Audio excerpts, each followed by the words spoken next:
Ce qui se passe aujourd'hui Merci. est tout simplement démonstratif du mépris de Darmanin, de l'Allemand et du gouvernement. Et c'est une honte, c'est une défaite. Merci C'est une beaucoup. petite victoire pour le pont Riquet, Le mais c'est message est une défaite entendu. pour la France.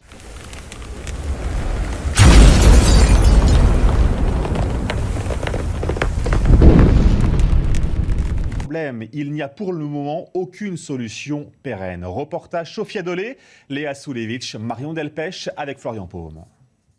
C'est dans un parc au nord de Paris que les consommateurs de crack ont passé leur première nuit, loin des habitations. Pour sécuriser les lieux, un fourgon de CRS est resté sur place et l'entrée d'un tunnel passant sous le périphérique a été bloquée pour empêcher les consommateurs de crack de se rendre jusqu'à Pantin, la ville voisine. Pour le maire du 19e arrondissement, François Dagneau, le problème n'est que déplacé. Je crains que ça ne se passe pas bien. On a quand même une situation paradoxale où la préfecture de police organise une zone de non-droit un peu plus loin dans Paris. Ça reste une situation totalement anormale. Évacués du jardin des Halles à 2 km, les habitants du quartier craignent de voir ressurgir le problème. À la fois soulagé et en même temps, je ressens une petite angoisse que le problème se réinstalle dans les jours qui viennent. Je ne suis pas sûre que la paix revienne dans le quartier parce que ce problème, il est là depuis longtemps, qu'il a été déplacé. Mais cette population, il va falloir en faire quelque chose. Pour ces habitants, le combat continue. Une grande manifestation est prévue samedi prochain en présence des riverains des différentes zones où sont situés les consommateurs de crack. Zatoche Bakhtiari, maire d'hiver droite de Neuilly-sur-Marne. On le voit, des toxicomanes qui sont déplacés. Les riverains des Jardins des Halles sont bien sûr ravis, mais on déplace encore une fois le problème. Vous êtes maire aujourd'hui de Neuilly-sur-Marne. Vous dites quoi? Il est temps d'agir et surtout, je vous pose la question, comment agir? Ouais, ces images, ça montre vraiment, enfin, c'est le symbole de l'impuissance de la mairie de Paris et de l'État. Parce qu'après des mois de conflits avec des habitants et des mois de difficultés à ciel ouvert, tout ce qu'on arrive à faire, c'est simplement prendre un problème, mettre des centaines de personnes dans un bus, le déplacer à quelques centaines de mètres et relâcher tout ce monde-là au bord du périphérique, À 2 côté de la banlieue, kilomètres. exactement, à côté de la Seine-Saint-Denis, à côté de Pantin.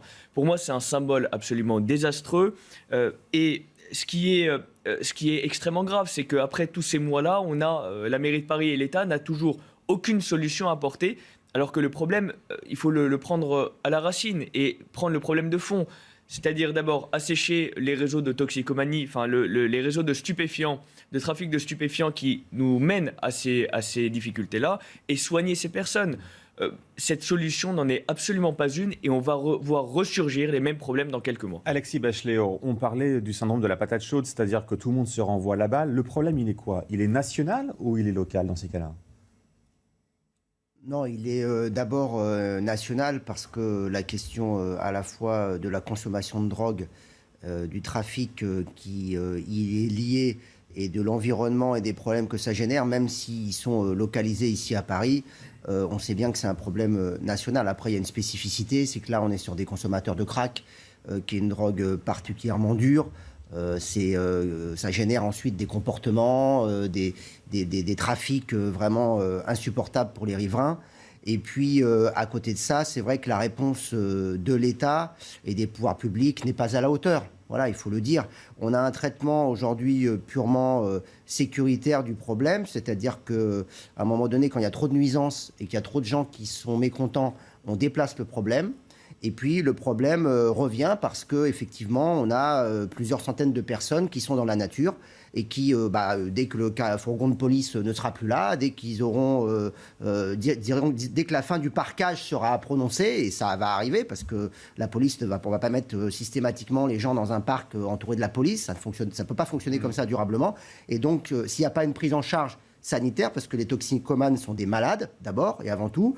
Après, il y a un réseau de délinquants qui prospèrent autour. Mais d'abord, il y a des gens qui consomment de la drogue. Et donc, si on ne traite pas le problème à la racine, c'est-à-dire si on ne traite pas ces malades, eh bien, le problème, il est interminable. Bonjour Tarak Sassi, on vous retrouve via Skype dans la matinale week-end. Vous êtes fondateur du collectif Paris Anti-Crack, médiateur sport et insertion.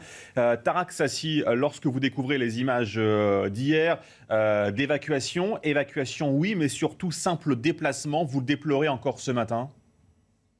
Bonjour, vous me disiez la semaine dernière à quoi servaient nos manifestations. Nos manifestations nous ont permis aujourd'hui d'avoir une petite victoire. une très petite victoire. Pourquoi? La Chapelle, j'habite juste à côté, c'est toujours pareil. L'hôtel social en face de chez moi et en face de mon bureau, c'est toujours rempli de toxicomanes et de craqueux.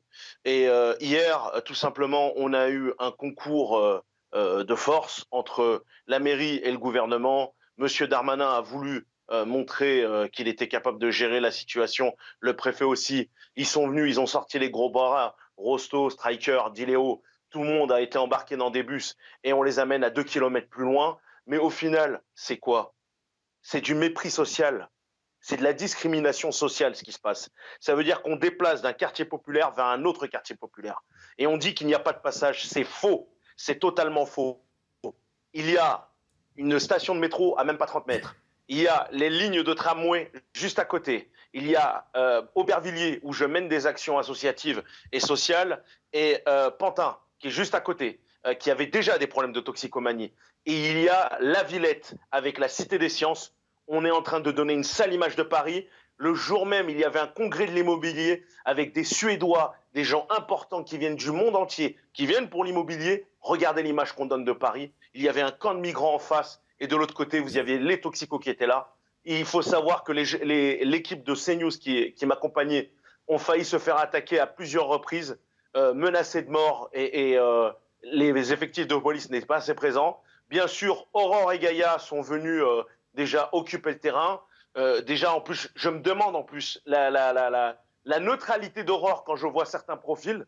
Je me demande en fait si réellement ce qui se passe aujourd'hui est tout simplement démonstratif du mépris de Darmanin, de l'Allemand et du gouvernement. Et c'est une honte, c'est une défaite. Merci c'est beaucoup. une petite victoire pour le pont Riquet, mais c'est une défaite pour la France. Merci beaucoup Tareq Sassi d'avoir été avec nous en direct dans la matinale week-end en ce samedi matin. J'ai une question. Pas traiter la situation et aujourd'hui, je suis aussi bien avec les riverains du nord-est parisien, mais les riverains de toutes les banlieues et je dénonce cette situation depuis très longtemps.